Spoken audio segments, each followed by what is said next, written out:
Thanks, Dave. As Dave said, my name's Boyd Carter, 2018 Nuffield Scholar. I'd like to thank my investor, GRDC, and Nuffield for all the opportunities and the connections made. And my study was on driverless vehicles. It did start out as automation in the full broadacre industry, but I had to narrow it down. So where I am, as was said, where that little star is, and the operation and our business stuff is there in the booklet, so I won't go too much into that. But I did want to point out that we are running 2 seeder rigs, 2 harvesters and 2 SP sprayers on a controlled traffic system. So in some respects we are already doing a bit of a swarm situation, and I'll get into the swarm things to come. My travels took me to Indonesia, Singapore, Hong Kong, China, Germany, United Kingdom, America and Canada, and some travel around in Australia. And every place that I went to, almost in every industry, labour in agriculture was an issue. So I'd just like to break away from the technology side and go to this farm that's owned by Hannes in Germany. He's traditionally a white asparagus grower, but it's the other crops that were of interest. He built a good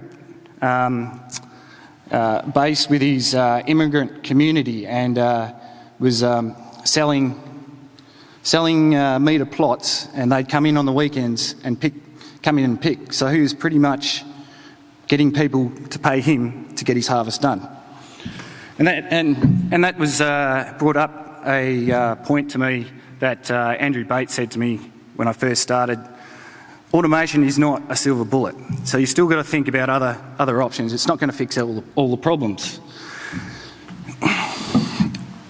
So, speaking of Andrew Bates and the swarm concept, there's small machines used in collection to do a major job or operation on the farm. To compete with size, these don't really have a fit, but they are environmentally better, less compaction, and safer. So this is why they're getting a lot of investment rather than the other machines. So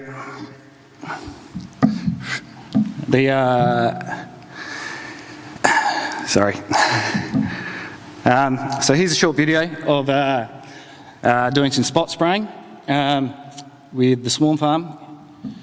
And just there's a slight unstable. His model he's widened the tyres. I suggested going to a 12 metre boom, just not for the fact that it needed one.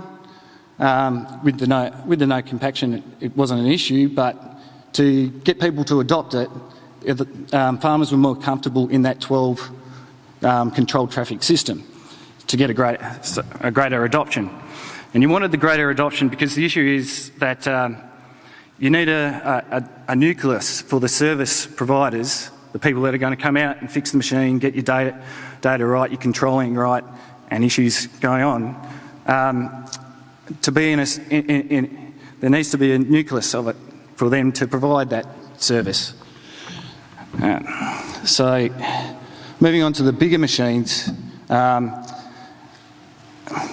DOT is an example. The retrofitted ones, these are more horsepower. They can use your existing machinery. Except for the DOT, you have to actually buy their carriers. And so going into a video, I found this really interesting, really exciting. I just go in, swap the machine over, drop the legs. That's a 36 metre boom. And just let that finish with the video. Move forward. Then the machine comes in, they turn it around, and then start the seeding process. But the issue with that is it's not sitting on a controlled traffic. There's more weight there than the swarm. It's going to cause more compaction. There's also slight movement. They've gone to higher horsepower. At the time, they said they had 5 machines going out in Canada to run, to have that nucleus and test those machines.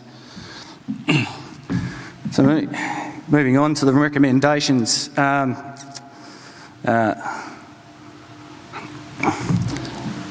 At this stage, the benefit of size isn't cancelled out by 24 hour, and there are many options that we can't do 24 hours, such as the spraying.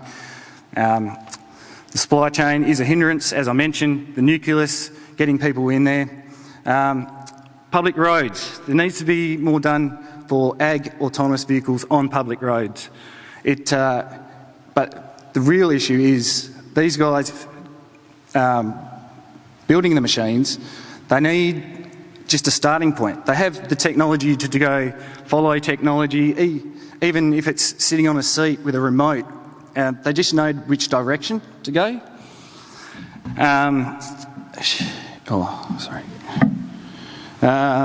Driverless tech is worth investing in. These guys in this photo next to us, they're working on a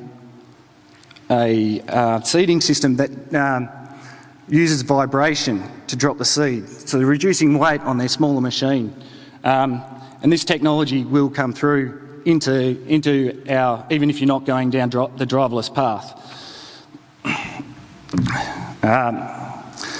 As I said, driverless machines are not the silver bullet. And get involved in ag startups. There's plenty of people coming up with ideas, and they just need somewhere to put it. They don't know how it fits into a farming system. So even if you've got some mad idea, just put the information out there and just go, oh, we've already got something like that. And question and food for thought. Are we automatising the wrong side of the operation? You talk to some employees, the driving side of their work, that's their enjoyable side, it's their break. Are we going to lose workers because we go down that driverless path? Can farmers expect? Can farmers employees expect more options of workers due to other industries adopting technology? Are we going to get more people out of the city looking for these jobs because they can't get jobs? Is there a better way to protect IP on farm, allowing people to IP off farm, so allowing farmers more information? Getting information from IP was a really big issue for me in doing this project. There was a lot of stuff I saw, but I wasn't allowed to talk about it, wasn't allowed to take a photo of it. It made the report writing very hard. Can we build communities through automation? A lot of young people are really interested in this technology. And if we don't actually have this technology, are they actually going to come out on farms? That's where, that is me. Thank you.